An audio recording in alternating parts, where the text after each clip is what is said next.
Kendra, all set? Good evening, and welcome to the County Board's January 4th, 2022 organizational meeting.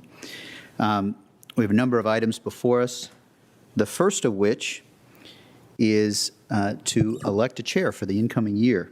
And I will move that we will be open to nominations, and I would actually like to make a nomination. And I would like to nominate Ms. Crystal as our chair for the year to come. And I just have a couple of remarks. We don't need a second, so I'll just make brief remarks. Over the past year, it's no secret I've sought your counsel and leadership numerous times, and each time you have provided insight, wisdom, and focus, and each time the only question for you, as it should be, is what's in the best interests of all of our community, and that has been a huge resource to me this past year. I know you'll bring those qualities to serving as chair. I also did a little looking back and remembered your remarks when you became chair in your first term, and you had a very short but important quote that you brought to that initial speech, and it says, it was, "Tell the old story for our modern times. Find the beginning." It was done by the first woman that we know of publicly who had translated Homer's Odyssey. And I thought that quote from then still feels important and relevant in this moment because it brings energy, passion, and determination to a challenging new set of times. And so with that spirit and leadership, I am confident that the board, all of our residents, and our staff and our community will be in great hands with you, Ms. Crystal, over the year to come. So I enthusiastically nominate Katie Crystal to serve as our chair this year. And we don't need a second, so I think we'll go ahead. Without objection, we'll go straight to a vote unless there's individual points. I know this is an important moment for us. So all those in favor of Ms. Crystal serving as chair for 2022, please vote aye if you do so. All in Aye. Aye. Sorry about that. Disjointed, but we have 5 ayes, no question, and congratulations to Ms. Crystal. We will switch seats, and I will hasten to put on masks, and we will turn the meeting over to you. I wish I could give you a hug. Thank you so much, Matt. Really appreciate it. Well, Mr. DeFerranti, thank you so much for those kind words. I will try to live up to them, and I would love to make my first act as chair recognizing our chair emeritus. Thank you so much. We have for you an honorary gavel, and you have been led in extraordinary times, and I think in these unprecedented times you can make excuses or you can make change, and at every avenue you have chosen to make change. The amount that this board accomplished under your leadership, from the implementation of our first collective bargaining ordinance in a generation, to becoming the first in the Commonwealth to enact prevailing wage, to certainly the many hours you put into establishing our community oversight board. These would have been accomplishments of significant magnitude in a normal year, and it was not a normal year. So I think you have more than earned the opportunity to take a breath as a mere member of the county board this upcoming year, and we are so grateful to you for guiding all of us through these uncertain times with such a lasting legacy. Thank you so much. Thank you. All right. With that said, our next order of business is to select a vice chair, and I'd like to open the floor for nominations. I'd like to recognize Ms. Garvey. Madam Chair, yes, thank you. So I would like to nominate our colleague Christian Dorsey to be vice chair. I know that Christian and Katie will be a great leadership team, lots of experience already. Christian, as Ms. Crystal, is known as a leader in the region, which is great for the region and great for us. He's going to likely be chairing the COG board this year as well, which will mean a busy year. And as I say, I think that's good for Arlington and good for the region. We know him, just a couple of words, we know him for his, at least I consider him his sort of insightful and innovative thinking on some of the toughest issues we have. I find no matter what the issue, Christian seems to understand it deeply, and he always seems to know the right thing to say even when people are upset, which is a really valuable thing. So I think we'd be great to have him as our vice chair. Thank you so much, Ms. Garvey. I'll briefly hold open the floor for any further nominations. Seeing none, Ms. Garvey's motion has been made. I look forward to encouraging my colleagues to join me in a vote. All those in favor of Mr. Dorsey serving as our vice chair in 2022, please say aye. Aye. Aye. Any opposed? Seeing none, that passes unanimously. Mr. Dorsey, congratulations. Look forward to getting the band back together. All right. Fabulous. Thank you all so much. So we will begin by adopting our board meeting schedule, or rather we have an opportunity to adopt our calendar year 2022 schedule. And I'd like to go to Vice Chairman Dorsey to make a motion. Excuse me. Thank you, Madam Chair. And I would like to move that the county board adopt the calendar year 2022 meeting schedule attached to the board report dated December 27, 2021. Is there a second? Second. Thank you. And if I could just alert the community to one change from the preliminarily adopted meeting schedule that we advertised and adopted in November, and that is a change of the June meeting to June 18th and June 20th for the recess portion. That is a change from what has been previously promoted. Thanks very much, Mr. Dorsey. Unless there is any further discussion, I'll call for a vote on that motion. All in favor, please say aye. Aye. Any opposed? That carries unanimously. We have a board calendar for the year ahead. Our next item of business is to adopt our meeting procedures for the adoption of calendar year 2022. I myself will make that motion, which is that we adopt the meeting procedures attached to the board report dated December 27th, 2022, or dated December 27th, 2021. Do I have a second? Second. Thank you so much. I'll note that those meeting procedures include only minor revisions this year. We've updated the word virtual meetings to instead read virtual participation. As is probably obvious, the board has returned to in-person meetings, but we maintain the option for virtual participation by the public, which we encourage folks to do. And our meeting procedures now propose to reflect as much. So unless there is any further discussion, I'll call for a vote. All in favor, please say aye. Aye. Any opposed? All right, that carries unanimously. Thank you so much. Next is to adopt our procedures for our budget and tax rate hearings. Ms. Garvey, do you have a motion for us? I do. Thank you so much. I would like to move that the board adopt the procedures for budget and tax rates public hearings attached to the board report dated December 27th, 2021. The meeting procedures, I'll speak to it real quickly if I might, that include only minor revisions to update the words virtual meetings to virtual participation as with your motion. And the board has, of course, returned to in-person meetings with the option for virtual participation by the public, which I see many people are availing themselves of now, which is good. Thank you so much, Ms. Garvey. Do we have a second for that one? Thank you. Seconded by Mr. Karantonis. With no further discussion, all in favor, please say aye. Aye. Any opposed? That too carries unanimously. We have, as we do each year, a tiebreaker resolution to be introduced, and I'll go to Mr. Karantonis for a motion on this always scintillating practice, if you're ready. No problem. Oh, here.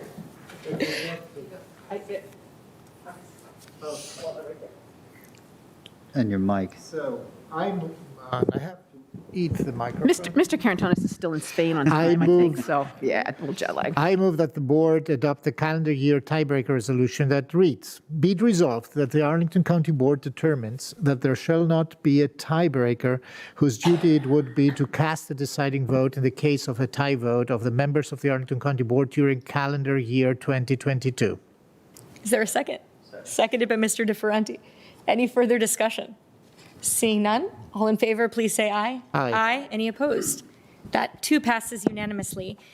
Finally, before we move into some remarks for our evening, we do have regional and other appointments. I will read through these. They require no second, but it may take me a moment. So we propose the following, or rather I'm going to propose the following chairman designations of our advisory groups effective through December 31st of 2022.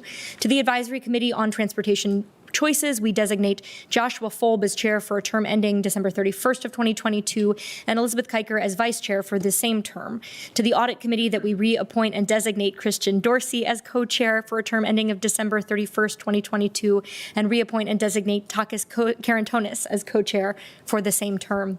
To the Citizens Advisory Commission on Housing, we designate Eric Berkey as chair for a term ending December 31st of 2022, and we designate Kellen Macbeth as vice chair for the same term. To the Climate Change, Energy, and Environment Commission, we designate Joan McIntyre as chair for a term ending on December 31st of 2022.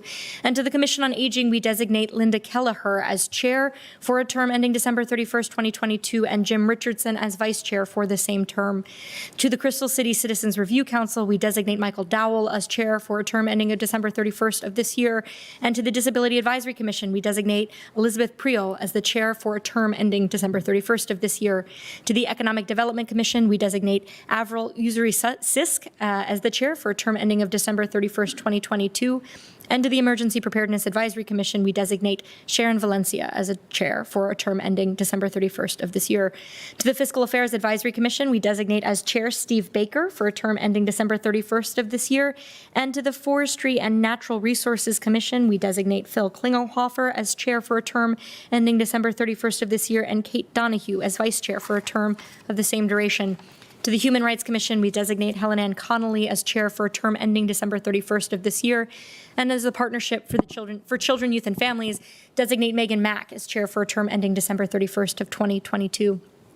To the Park and Recreation Commission, we designate Shruti Kupa as chair for a term ending December 31st of this year, and designate Jill Barker as vice chair for a term of the same duration.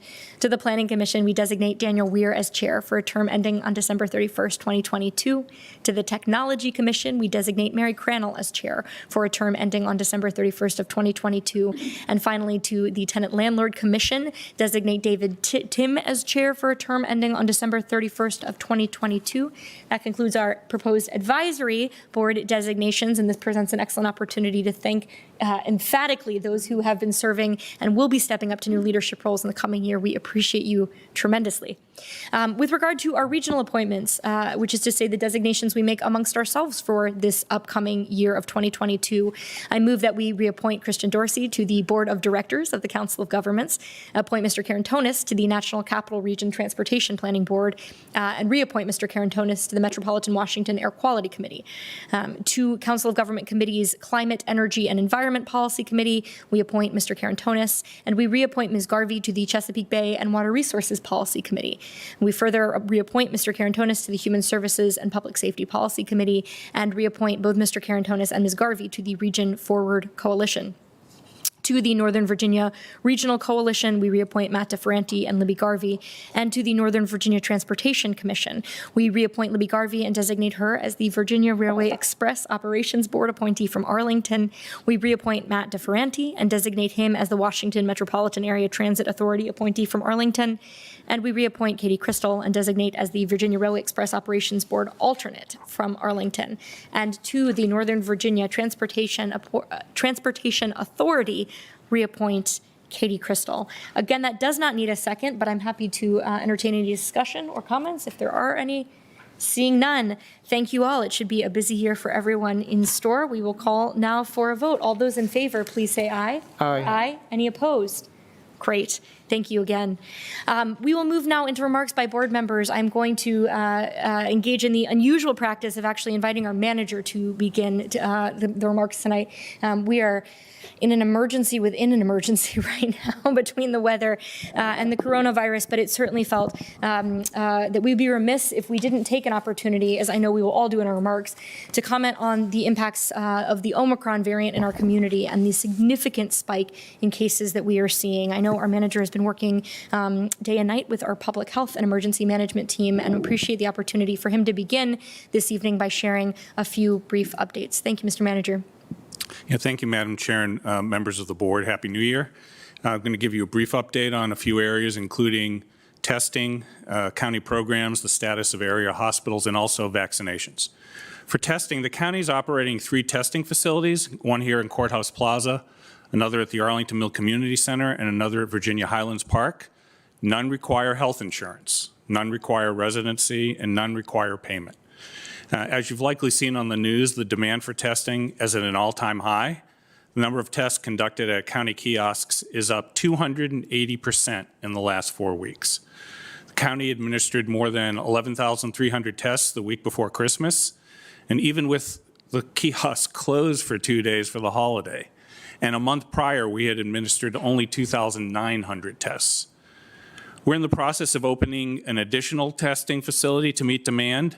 A curative kiosk is scheduled to open this Friday, January 7th, at Central Library, and we're also looking at additional site options if possible. In addition, Libraries has partnered with the Virginia Department of Health to distribute rapid at-home tests through state deliveries. Those have been coming in about every 7 to 10 days. We've distributed 4,500 tests in 3 days, and these tests expire quickly, so they should not be saved for a rainy day. They're meant to be used immediately by the people who pick them up. We're lucky to live in a region with good private sector testing options, and I encourage people to go to our website. We have a full map there of all the testing. That website is maintained with information from the state. As far as facilities, we're keeping them all open, except when we have staffing strains, like we did last week at Westover, where we needed to close the library one day. Staffing for public safety, including police, fire, and 911 services, we are currently operating under normal staffing protocols with no significant service impacts. We are meeting our obligations through staff and volunteers when shifts are short, And I would note that we did fall short for shift levels for our first set of snow removal staffing through COVID impacts, and then some who were actually caught on I-95. A little bit of a challenge there. We have employed mitigation measures for staffing and staggered shifts, and we're making some changes to contingency plans to be ready in case things take a turn for the worse. As far as hospitals in Northern Virginia, 93% of adult critical care beds and 62% of pediatric critical care beds were filled at the end of December 31st. And University of Virginia modeling suggests that NOVA hospitalizations could come close to 2,000 hospitalizations by the middle to the end of January, which would be slightly more than the permitted beds. However, we do have surge plans in place in all the hospitals, so we don't want to see that happen, but we're prepared if that does happen. And finally, on vaccines, the county is operating 2 clinics, one at Arlington Mill and another at Walter Reed, and public health staff have given over 190,000 vaccine doses since December of 2020. These vaccine clinics have shifted to a 5-day operating schedule, closed on Sundays and Mondays. And as you know, vaccines are also available at local pharmacies and healthcare providers. And again, you can go to vaccines.gov to get information on that. School-based second dose vaccine clinics were to occur this week. We'll see. I know schools are closed again tomorrow, but they had been planned as a school-based effort. 85% of our eligible residents have received at least 1 dose, and 57.6% of those eligible from the ages of 5 to 11 have received at least 1 dose. And the one statistic I would like to highlight is we have 35% of adults receiving a booster. So I really like to encourage residents, and our focus is to get boosted. Pay attention to all the guidance on the webpage about what the timelines are associated with that. We have a lot of information on our website, and again, people can always call our hotline at 703-228-7999. That concludes my remarks. Mr. Manager, thank you very much. I know this has been an uncertain time for those in our community, and appreciate your being a steady source of factual information. We'll move now into remarks from board members. I have the privilege of beginning as chair, and we will each in turn have an opportunity to share some thoughts about the upcoming year.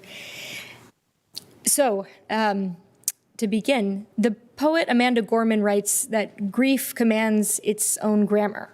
And we often say that we are beside ourselves with grief, or we can't even imagine. This means that anguish can call us to envision more than what we believed was carryable. What we carry means we survive. It is what survives us. March 13th will mark 2 years since the pandemic first shut down our community. Since then, we have been called upon to make sacrifices beyond what we could have envisioned. And now, as the Omicron variant rips through our community and national shortage of tests call to mind the worst, earliest days of the pandemic, it is hard not to feel beside ourselves. But truly, we are stronger now than we were then, both as individuals and as a community. More than 86% of eligible Arlingtonians and 94% of adults have received at least 1 dose of the vaccine, a showing of collective commitment to one another that really is working. Because even in this peak, our hospitalization numbers remain in the very low single digits. And if we keep getting vaccinated, getting boosted, masking, demonstrating responsibility to one another, we will get through this. Not as fast as we had all hoped, nor with the finality with which we all long for, but we will. And so in this uneasy moment of the pandemic, I have been reflecting on the things we will carry from this state of emergency. I hope it's not only our anxiety and our grief. If what we carry is what survives us, then what we carry should be the importance of home. Over the past 2 years, our homes have become our workplaces, our schoolhouses, our oases. If we have ever doubted that housing should be our first priority as a community, the pandemic should erase that doubt. Since the adoption of the Affordable Housing Master Plan 7 years ago, our guiding measure has been the quantity of affordable housing, establishing through policy and unflagging prioritization of money, committed affordable apartments that will prevent the displacement of our low-income and working-class families. And as a board and staff and community, we demonstrated this guiding star just a few weeks ago with an unprecedented financial commitment to the acquisition and stabilization of thousands of affordable homes at the Barcroft Apartments. But we have also learned a hard lesson in the quality of affordable housing, one taught to us by tenant leaders at the Serrano Apartments in 2020 and 2021. Much of Arlington's committed affordable housing stock is aging, and that demands new approaches to keeping apartments in good repair and helping renters get their housing problems addressed. And new steps are already underway, including inspections and a comprehensive capital needs assessment. We will start holding landlords even more accountable using new terms in our Affordable Housing Investment Fund loans, and we will improve support and outreach for tenants, because it shouldn't require a stay-at-home order to know that staying in a safe and healthy home is a human right. We have also learned over these past 2 years that our neighborhoods are strongest when they are integrated, not just in the traditional sense of racial and ethnic integration, but also in ages and stages of life. Consider the young professional who could grocery shop for the at-risk seniors next door, the baby boomers who had room for their adult children to move back in while maintaining some independence, the college student who could take a break from their online classes and give a break to the parents of a virtual kindergartner next door. Consider the types of housing that support these multi-generational interactions. Renters who live next to longtime homeowners, basement apartments, backyard cottages, modest starter homes, duplexes, triplexes. We know that our housing stock doesn't support this kind of integration and interaction in large swaths of Arlington, and that legalizing forms other than one house on one lot is an important act to better integrate our neighborhoods. I can't wait to take clear legislative action on the expanding housing choice study in 2022 to do exactly that. And if what we carry is what survives us, then what we carry from this pandemic should be all that we learned and newly resolved to address about care. This pandemic has exposed what we've always known to be true. Our country is a hard place to raise children. Arlington alone can't fix all of the obstacles facing families, but we can continue to make progress on our own vision, which is that all Arlington County families have access to high-quality, affordable childcare. In 2018, we learned that collaborative action on childcare works. In the 3 years since this board enacted policies and programs recommended by the Multi-Sector Childcare Initiative, license capacity at our childcare centers and daycare homes increased by 40%. And in 2022, we will reconvene some of the stakeholders who made that initiative a success to renew our specific focus on childcare as a lifeline for low-income families. We want to grow the number of childcare providers and of eligible families in Arlington that participate in the state subsidy. And working together, we can identify and tackle the barriers to participation on both sides of that program, like helping streamline paperwork or addressing the hidden costs to accepting the subsidy, and get more low-income kids into high-quality childcare environments. Back in 2018, we also discovered a big gap in our childcare landscape. At the time, only 4% of the county slots offered care after 6 o'clock, and only 2% offered care on weekends. As the future of work changes and as families of all incomes struggle to match their needs for care with limited options in the market, we have an opportunity to make a big impact by focusing on childcare during non-traditional hours. Care is, of course, much more than just support for our littlest Arlingtonians and their families. One of the aftershocks of the initial pandemic year, which reverberated throughout 2021, is the unbelievable strain it placed on our mental health, of elders experiencing isolation, of our K-12 students experiencing deep stress and anxiety, and for all of our neighbors who are experiencing crises of addiction or other illnesses. Expanding services for these Arlingtonians will require even more attention from all of us in 2022, including regional collaboration and advocacy and deeper partnership with Arlington Public Schools, as well as valuing and preserving the professionals who deliver these services. Speaking of, what we carry from this pandemic should include the new and deeper respect and value that we found for one another's labor. I am neither economist nor futurist, and I can't say where this current spectacular upheaval in how and where we work, whether and for what wages, is going to land. Frankly, I am as eager as anyone for stable answers about the future of commuting and office leases so that we can resume the kind of long-term planning on which good budgeting practice and effective transit investments rely. But here's what I do know. After the last 2 years, our fiscal 2023 budget must demonstrate the value we place on the work of others. Last year, we took historic legislative steps to recognize the power of collective organizing and to commit that anyone whose hands build a community center or bus shelter in Arlington County should earn a prevailing wage that supports life in our region. And after 2 years of effective stagnation in county employee salaries, we committed to significant increases beginning this July and backdating part of those increases to begin now, months ahead of even a proposed manager's budget. All of these commitments must be funded in our budget this year, and they must be the baseline, not the ceiling. Given the uncertainty of our commercial revenues, let me be clear, these commitments almost certainly mean less funding available for implementing new priorities or programs. But after 2 pandemic years, it is time to put our money where our thank you essential workers window signs are. And it's time to redouble our efforts to urge the private sector to join us, whether that's highlighting the positive achievements of construction projects like Amazon's Metropolitan Park that pay family-supporting wages and protect workers from labor abuses, or to emphasize opportunities for our other major employers to similarly rise to this moment. Because what we carry from these pandemic years and from this tectonic shift in our economy depends upon those whose labor builds Arlington County. Above all, I think what we carry should be the community. We've all noticed with some regret how the collective spirit of the early days of the pandemic waned as its discontent swore on into another year. And I hope 2022 will be a year to renew that spirit. Because we not only have a lot of work to do together, we are also trying to innovate how we do it. The call to a more racially equitable Arlington will be woven into everything we do this year, not just the big projects of standing up the Community Oversight Board and reforming funding and engagement practices to better reflect the lived experiences of those experiencing discrimination. We will take a similar approach to climate action. The Community Energy Plan provides a blueprint, but truly doing our part to address this existential issue requires not just a set of initiatives or projects, but a lens through which we make all decisions. What these two values, sustainability and racial equity, have in common is that they require us to see beyond our own immediate interests and to value our community as a whole in all its diversity and for its future. And I know that we can do that in the year ahead. By no means is this pandemic over, but since it's clear that COVID will be providing us no respite for reflection, we'll have to make our own. Consider, what we carry is what survives us.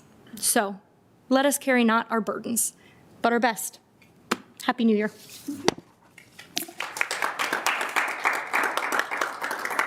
Thank you very much. I'll turn now to our Vice Chairman, Mr. Dorsey, for comments.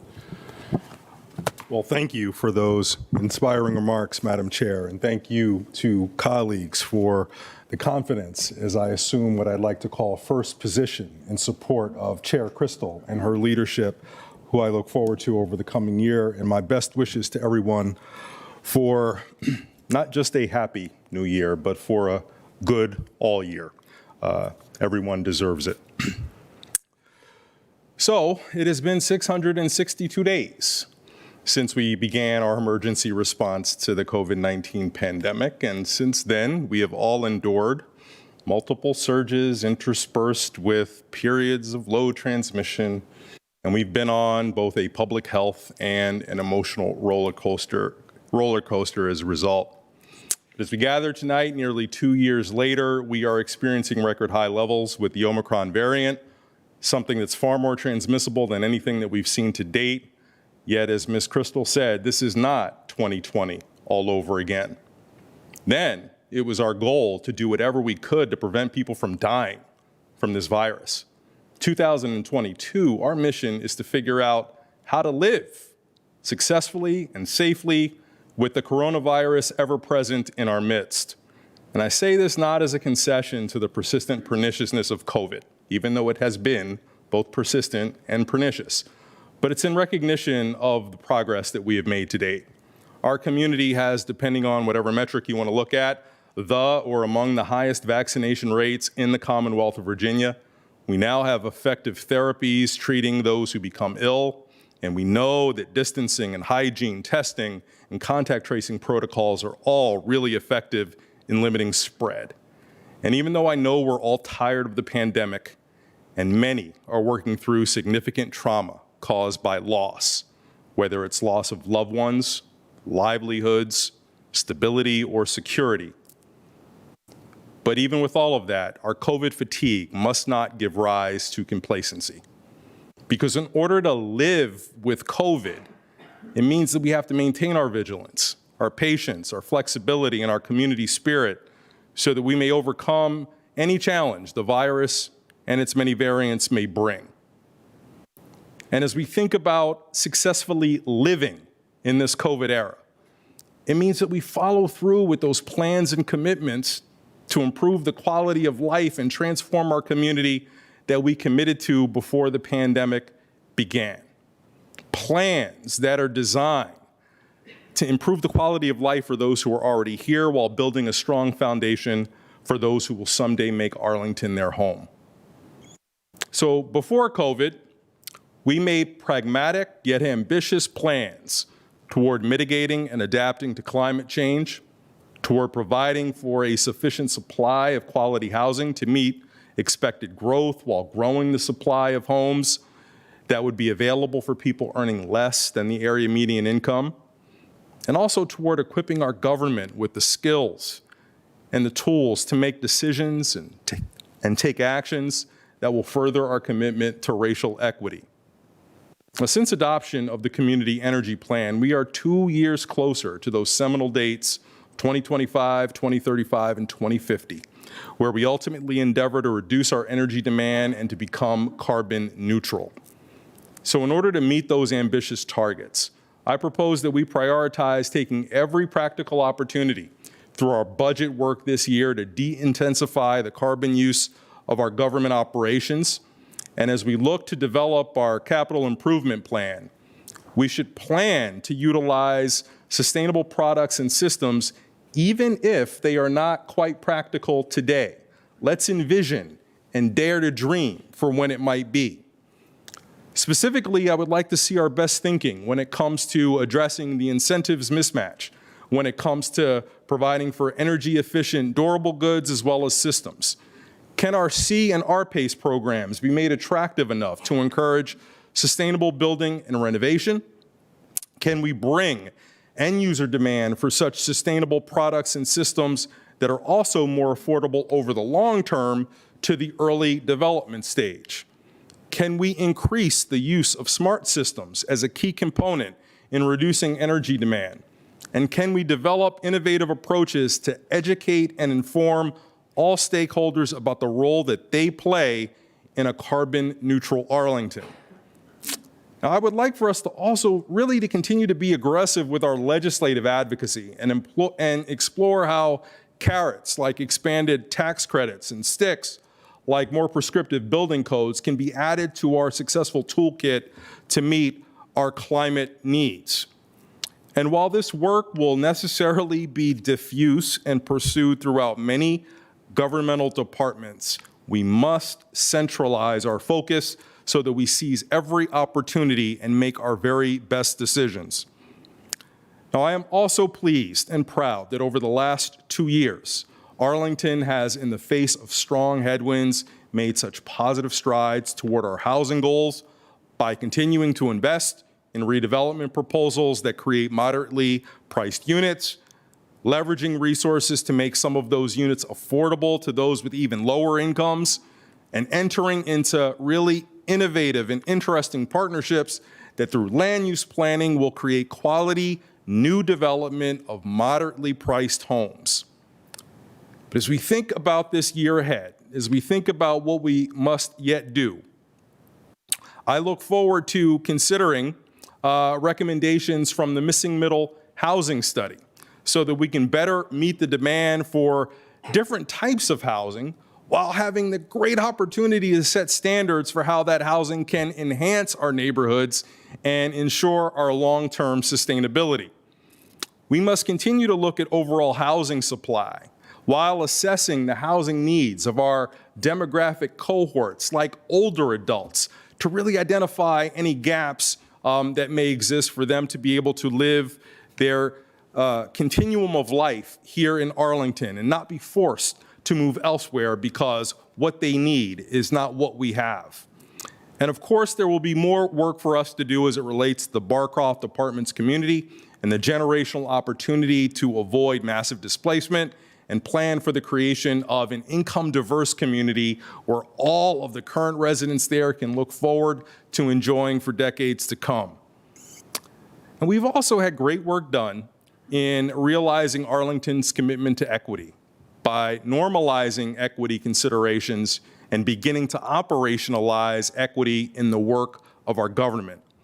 Now I'd like for us to take the next step and affect action throughout our community by convening and or participating in coalitions that bring together businesses, researchers, community organizations, among others, where we can build upon our work to date of developing an understanding of why inequities persist so that we can bring and move all of these interested parties together towards working to cure the underlying disease of systemic racism.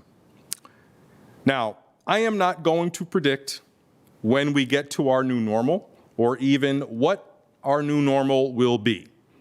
But I am certain and quite confident that if we rely on the resilience that has been honed during the pandemic and remain focused on achieving our goals for sustainability, housing our community, and achieving racial equity, we will emerge on the other side both better and stronger.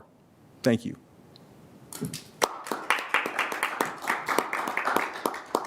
Thank you, Mr. Darcy. Happy New Year and happy all year. Going in then in seniority order, I'll invite Ms. Garvey for any remarks.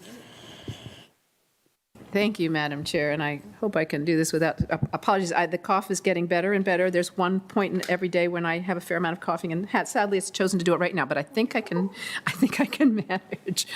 So happy New Year to everybody. And as I've said to some of you, I think I don't want to say it too loudly. That we don't anything, but it's been nice to hear all of our speaking. People will think we've coordinated, and we really kind of haven't. So I'm really enjoying this tonight. And I'm going to start off with thank yous as well.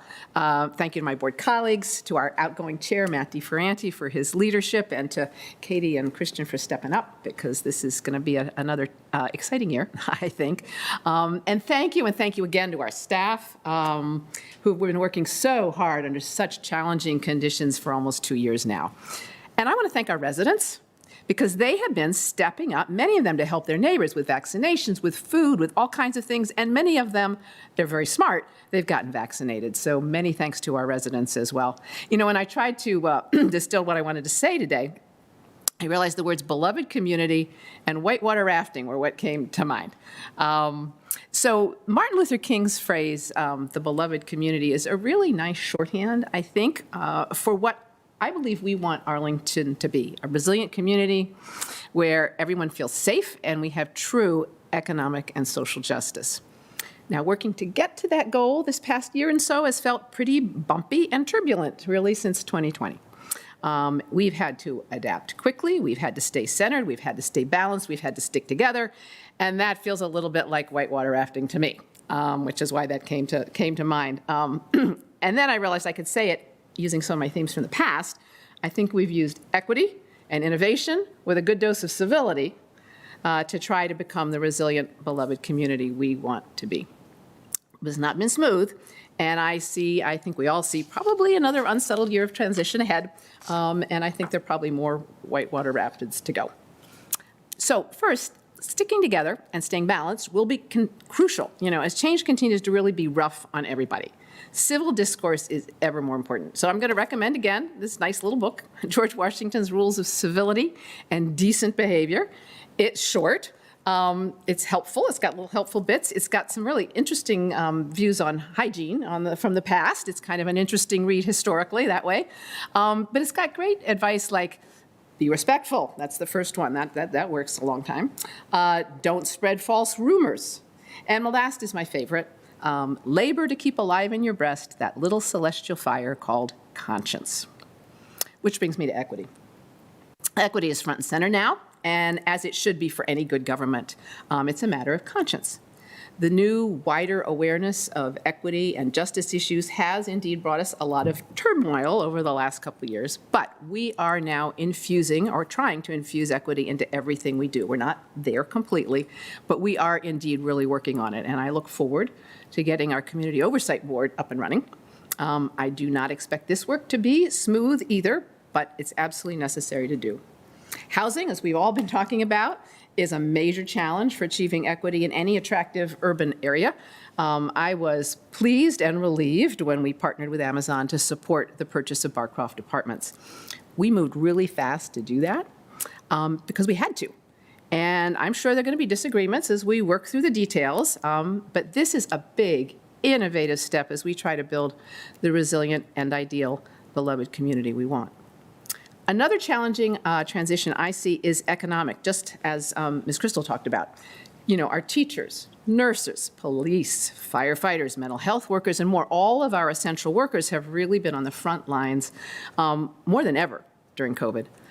They're tired, and many of them are realizing that they could get more pay for less work doing something else. So we here in Arlington are struggling, along with every other jurisdiction, to keep our employees. This year, as noted, collective bargaining will change how salary negotiations happen. I think it probably will be rough and bumpy for a while, as some economic priorities and expectations change. But the people who care for our children, our sick, our elderly, and those who keep us safe should be paid well, and better than they often have been in the past. So that, to me, actually is part of equity. Now, to pay for the employees we need, we're going to have to bring down our office vacancy rate again. And that will require innovation and adapting our zoning much faster than we are used to, I think. And I'm sure, again, there are going to be disagreements about how we do that. So besides these kind of big, possibly turbulent transitions, I see two major threats ahead. First, climate change, of course. We will continue here in Arlington to keep adapting as fast as we can. But despite our best efforts, I'm pretty sure we will likely always be behind where we want to be with stormwater capacity, renewable energy, trees and green space, transit and biking, and local food production with our Friends of Urban Agriculture and our new indoor farming businesses. Arlington will not be self-sufficient with locally produced food and energy anytime soon, but I think steps in that direction and to have the whole region move in that direction are absolutely crucial to our future health and resiliency in a changing climate. The second big threat I see is the threat to our democracy. There are lots of angry people in this country, and they have guns. We here are relatively sheltered, but some of those who attacked the Capitol stayed right here in Arlington, and many drove through Arlington on their way to the Capitol. And as we go about our work here in Arlington of good government, building our beloved community, and trying to keep our metaphorical raft afloat, we cannot ignore that fact. The danger to our democracy is not a local issue, but I think it is a local threat. I'm not sure what we should do about it, but I do know that I think we in the entire region need to stay close, and we need to keep our public safety system strong and nimble. To end on a positive note, I think we have gotten a lot more resilient and been doing pretty well, all things considered. We have developed much more flexibility in how we do our work and how we function. We're getting much more comfortable talking about racial equity. Tempers, I think, have cooled a little, and that has led to some more civil conversations. So in 2022, I will continue my focus on equity as usual for our decisions to encourage innovation, probably more than some people will like. And I will encourage constructive civil discourse as much as I can. And I cannot be more grateful to my board colleagues, our fantastic staff and employees, and our residents. I would not want any better raft mates on this metaphorical whitewater trip we're on to a resilient, beloved community that includes everyone. Thank you. Ms. Garvey, thank you so much. Mr. DeFerranti, Chair Emeritus. Thank you. I've never quite felt so grateful to be a raft mate as you describe it. So, good evening. I will say that we begin 2022 like we began last year with a whole lot of challenges right before us in the coming month and months. The Omicron variant has led to a spike in infections that, as you've said, might be slightly different from a year or 2 years ago, but is still a big challenge. And I hope we can bring our collective willpower to getting boosted so we address it. Before I go any further, I want to say how grateful I am to the county manager and to you colleagues, to staff, our community for the chance to serve as your chair last year. We did a lot. We met the vaccination challenge of the first 5 months of last year, and I really believe we prevented some serious infections and fatalities. We still have work to do this year, but we did a lot last year. We established a community oversight board to build and strengthen trust between our community and our police department. We enacted collective bargaining and prevailing wage ordinances, set up our hunger security task force, took critical steps towards preserving our environment with respect to electric buses, vehicles, plastic bags, and leaf blowers. We changed the name from Lee Highway to Langston Boulevard, adopted a new logo, and partnered with our schools to find a new home for Arlington Community High School for the years to come. We also made a historic investment in affordable housing at Barcroft. I'm truly honored, and I hope you all know how grateful I am to have served as chair last year and how much I'm looking forward to others leading and being a member of this board and working with you over the year to come. Bringing down the current Omicron spike and getting more Arlington residents boosted is the most important priority I see for the first few months of this year. The manager said it, we have to increase our boosted rates. Last Thursday, Dr. Mike Silverman, many follow him on social media, he's the chair of our Virginia Hospital Center's Department of Emergency Medicine. He closed his update by saying, as he does many weeks, the coronavirus is not done with us yet. Get vaccinated or your booster and wear a mask. We absolutely have to heed that advice. The county, we have to work with the national government and the state government on the problem of not enough supply of tests. But we also individually, as Arlington residents and collectively, have to work on our vaccination rates. Each of you have said it, we have very high rates, but we need to get from 35% approximately up towards 80% in terms of boosters so that we can prevent variants in the future and keep every one of us safe. I'll work with you, the manager, staff, everyone, to try and secure additional tests. I won't be the primary person who will find those tests, but anything that I can do, it has to be a high priority for me and for all of us. As we work towards the impacts of the pandemic, inclusive economic growth will be essential. We're going to see that as critical to recovery. We have to continue the call to action with respect to small businesses because they are, we have seen in specific stories and ways, the lifeblood of our community. We'll also consider, over the next 6 months, Amazon's next phase in HQ2. I will consider the facts involved, and every detail will be important, but I'm confident and I believe we can reach an agreement that will serve our community well. Our schools, we have seen, are an immediate priority that are a challenge. You talk to any parent, teacher, or child, and getting back in comfortable school settings is critical. We on the board have a role, and it's an important role of partnering. We've worked on facilities and resources. On facilities, I really do think the Arlington Community High School is going to be a great step forward for us over the years to come. I also believe we need to partner with our colleagues on the school board, the superintendent, to provide much-needed resources, like Ms. Garvey said, to help address the need to compensate educators fairly and increase educator compensation. We also have a big challenge, as many in our community have known, with respect to the learning losses that are a result of the pandemic. That is something we need to continue to partner and work on. On climate change, the science tells us that this challenge is more urgent than it's ever been. We made a huge agreement. The 2020 purchase of a solar farm, Southwest Virginia, was a huge step forward towards 2025. But we still have 10–15% to go on that 2025 goal, and we have a long way to go to really be on a path to realize that difficult goal of 2035. So we're making investments in stormwater management that I know we're all pleased with. We have more to do there. We've worked on electric vehicles, but we're going to need to push for transformational change ideas, specific ideas like you mentioned, Mr. Dorsey, but also the big ideas that can push us forward on climate change. Last but not least, housing and hunger are two priorities that I think probably have defined the work I've done so far on the board. They are inextricably linked with equity, in my view, addressing racial injustice, and serving those most in need. I'll continue to work on the priorities that we identified over the past 2 years.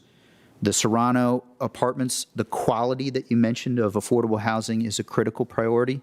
I worked on it a lot last year, and as you lead us on this, Madam Chair, I'll be happy to continue to work on it to try and address the issues that were revealed. I'm also really looking forward to the Barcroft Apartments. You said how quickly it came together, Ms. Garvey, and we are all so pleased that the closing occurred in the last few days. There are 1,334 units at the Barcroft Apartments. Those are lives that we can help change. Those are affordable apartments that we must preserve. I'm so hoping we can work together to invest and make sure that neighborhood thrives so that our whole community will thrive. And we must also work, and I share the eagerness that you have expressed, each of you so far has expressed regarding expanding housing choices in Arlington. I'm determined to bring thoughtful proposals before us. I'm going to support wholeheartedly the effort to have a vote moving forward so we can work on expanding housing choices and help people move up the economic ladder in 2022. I also invite and I need to work and I want to work on affordable home ownership, which is a difficult challenge, but a priority that I want to find a way forward on this year. On hunger, we have an Urban Institute study that is coming forward. I look forward to working with colleagues, staff, and our community now that we've identified a baseline of challenges on what we can do together to address some of those challenges and food insecurity and hunger in our community. There's much to do in 2022. I'm eager to dig in and get to work. Our residents deserve nothing less. Thanks. Thank you, and Happy New Year. Last but never least, Mr. Karantonis. Thank you. I reluctantly take this mask off. And I'm sorry that nobody is here in person tonight, but this is the right thing to do right now, as everybody who spoke before me mentioned. So, actually, I was thinking about that when 2021 came to an end, and I had the impression that it felt actually strangely short as a year. Sometimes I thought 21 was just nothing else but an extension of 2020, or 2020 times 2. And I blame the pandemic for this impression, but also the fast and seemingly never-ending succession of events that make time feel shorter and more compressed. It feels literally like yesterday when a violent insurrection threatened our democracy. I will never forget, and I don't believe that any of you will forget, of anybody in this room will forget, that Arlington's law enforcement officers stood in the first line of defense not only of the US Capitol, but of Congress, of our government, our Constitution. It also feels like yesterday when we ramped up our vaccination efforts, once federal vaccine supply issues were resolved, hitting the mark of being among the highest vaccinated communities in the Commonwealth or in the nation even. And again, our public health workers, our first responders, our county employees, our teachers, our many, many residents stood in the first line of defense of our health, schools, economy, and our communities. This I will never forget and will always be grateful for their service. And it will be very relevant when we discuss what we can do for them as they did so much for us all. So 2020, still remember, posed fundamental questions to our society and to our government. And 2021 was a year defined by responding to these questions or actually starting a response. Such responses were, and most of you have mentioned that already, the institution of a policing oversight board, collective bargaining rights for our public employees, prevailing wage, for requirements for our public contractors, landmark and therefore courageous decisions to preserve affordable housing like Barcroft, but before that, we still remember Park Shirlington and more. The continuous and equity-focused social safety net intervention, which Mr. DeFerranti spearheaded in many occasions to provide essential support from food to rental assistance to public broadband to financial support to our small businesses. This included also supporting our schools at a whole different level that enabled them to open safely and continue to operate safely, more than actually many other school systems in the region and beyond. So what connects, in my opinion, every single item in our local government's long list of accomplishments in 21 is its focus on Arlington values, actually. We take seriously equity, inclusion, compassion, and solidarity. And focus on Arlington values does not mean that there are no differences in opinion. It means that there is always common ground and that what unites us is always more powerful than what potentially divides us. And this is the spirit that underpins my deep appreciation for the work of Mr. De Ferranti as chair and Ms. Crystal as vice chair in this past year. The same appreciation extends to all my colleagues on this board and County Manager Mr. Swartz and his team, and Ms. Kendra Jacobs on our team here, or our civic institutions and our countless volunteers and civic-minded Arlingtonians who are involved and whose involvement is an essential part of our community fabric. So searching for a keyword for 2021, past year, I came up with the adjective systemic. And in 2022, I believe that we can build upon this. And you already referred to that. I think that the appropriate keyword will be strategic. What strategic means for me in 2022 is, and what I will focus in this year, is first of all the pandemic response, which is now a mature operation, but I continue to focus improving and refining the equitable delivery of public health, especially with something like Omicron that will again upset the ways that the economy works for those who are most challenged here and have less access to services and health services in particular. So this is fundamental today and for the future, post-COVID-19. I will continue to focus on a fiscally sound, sustainable, and accountable governance. I look forward on my second year co-chairing the county's audit committee, and I plan to engage with the challenges presented by the changing local economy that is still marked by high office vacancy rates and uncertainty. So most importantly, I look forward in creating a long-term support framework for small businesses in Arlington. I think one of the lessons of the pandemic is that this is really the backbone of our economy. So I believe that we have to focus on providing them with technical and even financial assistance because we want them to come to the other end of this challenge whole and employing as many Arlingtonians as they continue to employ today. I will continue on environmental sustainability with a focus to enable us to become more than just a responsible community. More means being a leader. Climate emergency response is not an option today. What is an option is whether we want to lead with innovative and courageous solutions or not.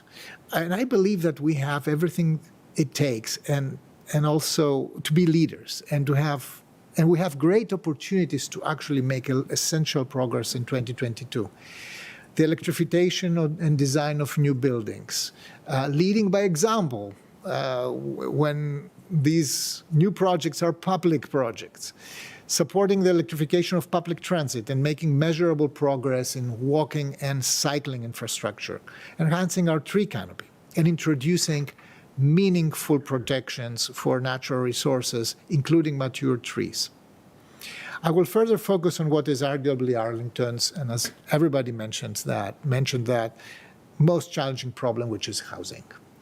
Housing affordability was, and will continue to be a strategic challenge. The size of the intervention needed to preserve Parkcroft or Park Shirlington indeed demonstrates the commitment of this board, but also indicates the order of magnitude of the challenge.